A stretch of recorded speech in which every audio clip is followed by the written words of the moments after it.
What's that old school saying? Something ain't clean in the milk or something ain't right in the milk. Shout out to all my old heads. However you say it, Don Lemon is calling out Marjorie Taylor Greene because this fake change of heart and now she cares about the American people is some straight BS. However, Don Lemon also calls out Marjorie Taylor Greene for ducking an interview. Why doesn't she want to interview with him? I mean, if she's open to talking to the other side or wanting to get different opinions, why won't you do an interview with Don Lemon? Let's go ahead and check out his response right now. Here we go, you guys.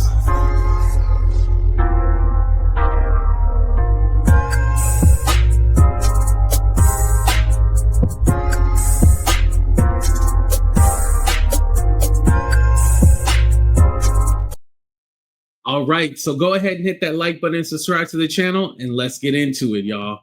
Here we go. I mean, she sounds like a Democrat. She does not sound like a MAGA Republican, who the folks who have been carrying water for Donald Trump for 10 years now. But so seriously, what is Marjorie? What is the angle here? How is all of a sudden she has become the voice of reason in the Republican Party, from MAGA to the voice of reason? Not only is she on News Nation, which is conservative, it's to the right, but she is on CNN slamming Republicans and leadership for the election. Here it is. Mike Johnson, Senate Majority Leader Thune, and Vice President J.D. Vance, they all downplayed the election results, disputing that this is a broader wake-up call for your party. Are they wrong? I don't think they should downplay it. I'm from Georgia, and we lost two very important public service commission seats that were statewide races in the state of Georgia. I think also Mississippi, wanted to point that out too. So not all blue states. That should be a big wake-up call to my home state. We've got the entire slate coming up in 2026 with governor, lieutenant governor, secretary of state, and John Ossoff's Senate seat is up for election. The only part where she sounds like herself is when she is talking smack about other people, where she's talking about reporters, and I had to block that reporter. That sounds like the old Marjorie Taylor Greene. But other than that, she is even talking about leading with kindness rather than the old hateful ways of yelling at Joe Biden while he's giving the State of the Union and saying nasty things about AOC as she passes her office and looks through the mail slot and coming up with spouting conspiracy theories that were based on QAnon dribble. She was a big QAnon person.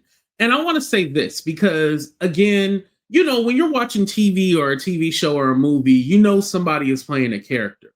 Now, I don't want anyone in the political atmosphere, any politician or government official, to be playing a character. I want them to be themselves. And like Don said, when she's talking shit, yeah, that sounds like her. But when she's doing this whole nice and everything like that, if this is who you are, then why don't you be this nice person? Like, just because you support Trump or you're a Republican doesn't mean you need to act a fool. Like, there's actual Republicans that I actually like, and they're real people.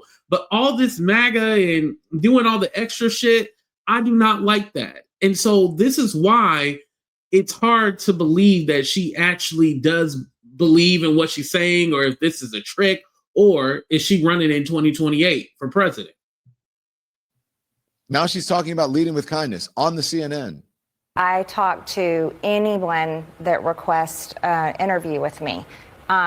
Here lately, that's not true. We request interview with Marjorie Taylor Greene all the time, and she doesn't even respond. Keep going. Important to me. I'm very tired of the toxic nature of politics here in Washington, but also across the country. Families have been torn apart. People have gotten divorced. It separates parents from children. And so I'm trying to lead by example, and I can only do my part, and that is to talk to everyone and to talk to everyone in kindness. We don't all have to agree, but that's being an American. And thank goodness for that, right? But we have the freedom to do that, and our freedom of speech, our First Amendment rights, allows us to do that. And so my personal belief is, and I can only do it on my own, is that I need to set an example in the leadership role I am in by speaking nicely to everyone and sharing my viewpoints, but also listening to others. And being available to talk about what's going on, Yes. which is so important. We all believe in freedom of the press. Okay, look, Marjorie Taylor Greene, let me say this. I told you, I said this to you, Marjorie, I want to sit down with you. I want to interview you. I don't want to fight with you. You accused me of doing something that I did not do. I was there reporting a story, and I've requested an interview with you, and you've not. So everything that you're saying there, look, unless I get a response from you and I get an interview with you, but I have to say, I have to call bullshit on that because I don't want to fight with you. I requested an interview with you, and you haven't done it. So if you are, this person, you have to be the bigger person and you want to be kind and all those things, and sit down and do an interview. Let's talk. But this is not about me. You're talking about leading with kindness. I'm only saying that because those were your words that you said, lead with kindness. And you talked, earlier you said, in this thing, you said that AOC was upset because you had a conversation with the women on The View. And you did have a conversation with the women on The View. And you said something very similar to what you said in the CNN interview. You said, I didn't come here to fight. And I used those very words with you. I don't want to have a fight with you. I didn't come here to fight. So how is it different when you say it than when someone else says it? Here she is on The View. Do you think? So I want to say something too about this is that, Marjorie Taylor Greene is going, I don't know if they're having a conversation with her like, hey, we're not going to ask you hard-hitting questions, because one of the questions that should be asked is, hey, you know why all the premiums are going up? Because that big, beautiful bill that you voted yes on, the big, beautiful my microphone over here, so I want to make sure y'all heard me, right?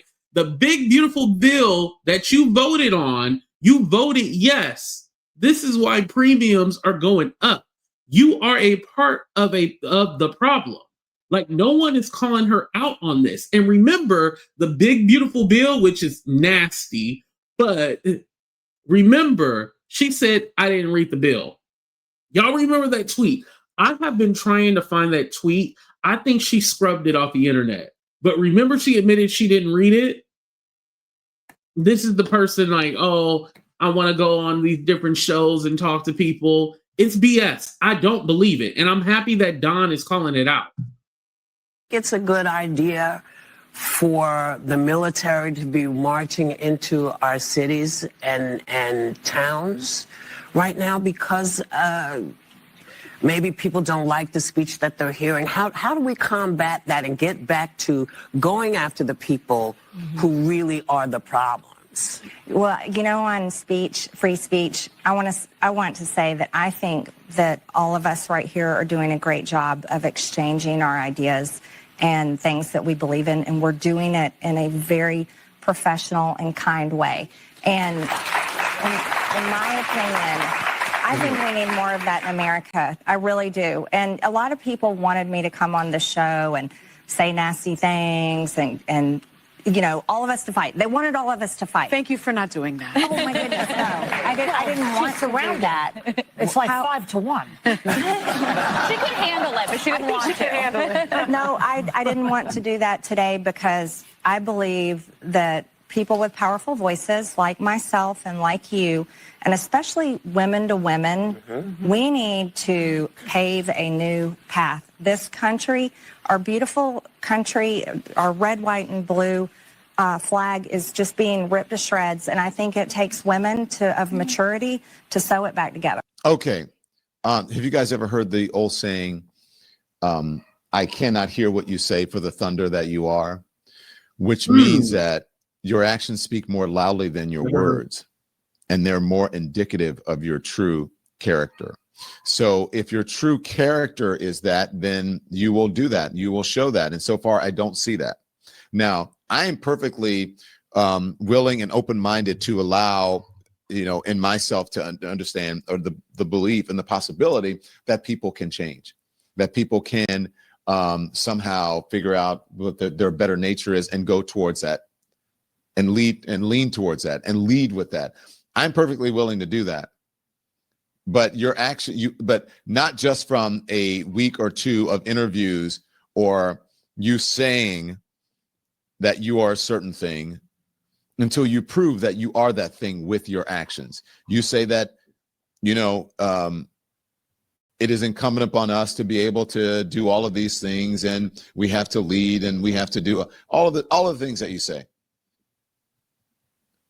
So when you when I asked to interview you, I wanted to know, because you said that you wanted the Epstein files released, and that you were standing behind the people who wanted them released. What I wanted to know is that, are you talking to other Republicans, and what are you doing to convince them? Which is a legit question. But instead of answering that, you had vitriol. There's no vitriol I've never insulted you for anything. And I want to say this too, because Marjorie Taylor Greene is talking about like Mike Johnson, who's the Speaker of the House, right? And then she's talking about how Republicans need a plan for healthcare and all this stuff. And it's all like, lady, it'd be different if it was like me, somebody who literally does YouTube, but you are in Congress. Like, you can call him on the phone and have these conversations. Or why don't you come up with a healthcare plan, or, you know, ways to tackle certain issues? Like, why are you not talking to your party? You're doing all these interviews and getting these liberals, quote unquote, to be like, oh my God, see, she wants to come across the aisle. And listen, if it took this government shutdown for you to come across the aisle and want to have a conversation, I don't believe it. I don't believe it at all. I think this is your way of getting back at Trump and the Republicans, because I do believe she can shut it down. And Don played the clip earlier in this. I just didn't show you because I had already talked about it. I do believe that she wanted either position in the White House, or she wanted to go for Senate, or possibly run for president. And they probably was like, yeah, we're not going to endorse you. Again, when you go around like a monkey, you know, capping for MAGA and capping for Trump, he doesn't owe you anything. Yes, Marjorie Taylor Greene might have got rich from being in Congress, but she's not like, you know, a billionaire or anything like that. Trump probably wouldn't even piss on her if she was on fire. Thank you. Hey, like Shawnee O'Neal, thank you for your services, but you're no longer needed. In your district, they can get another Republican to fill your seat. You're not someone who's needed. And I hate saying it like that, but it's the truth. You know, you're not needed. In your area, they can get another one of you. Literally. How many, what Jasmine Crockett said? Bad, bleach, built body, whatever. They can get another one of you. You're replaceable, not irreplaceable, replaceable. But what do you guys think of the show? Please go ahead and hit that like button and subscribe to the channel. And in the comment section, let me know if you think Marjorie Taylor Greene should go on Don Lemon's show, or do you believe this whole change of heart? I know we've been talking about it for the last week.